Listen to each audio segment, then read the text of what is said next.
அசாம் மாநிலம் ஆங்லாங் மாவட்டத்தில் இந்திய விமானப்படையின் விமானம் விழுந்து நொறுங்கிய விபத்தில் 2 விமானியின் உடல்கள் மீட்கப்பட்டுள்ளன.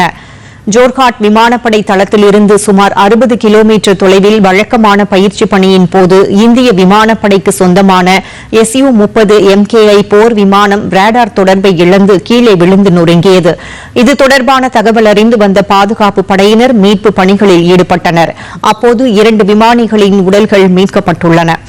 அவர்கள் ஸ்குவாட்ரான் லீடர் அனுஜ் மற்றும் பிளைட் லெப்டினன்ட் பூர்வேஷ் துராக்கர் என்பது தெரியவந்துள்ளது. இதனிடையே 2 விமானிகளின் உயிரிழப்புக்கு இரங்கல் தெரிவித்துள்ள பாதுகாப்புத்துறை அமைச்சர் ராஜ்நாத் சிங், இருவரின் தைரியமும் சேவையும் எப்பொழுதும் நினைவு கூறப்படும் என தெரிவித்துள்ளார். இந்த துயர நேரத்தில் பாதிக்கப்பட்டுள்ள குடும்பங்களுடன் தேசம் உறுதியாக நிற்கிறது என்பதை மீண்டும் உறுதிப்படுத்திய பாதுகாப்பு அமைச்சர் ராஜ்நாத் சிங் விமானிகளின் குடும்பங்களுக்கு தனது இரங்கலை தெரிவித்தார்.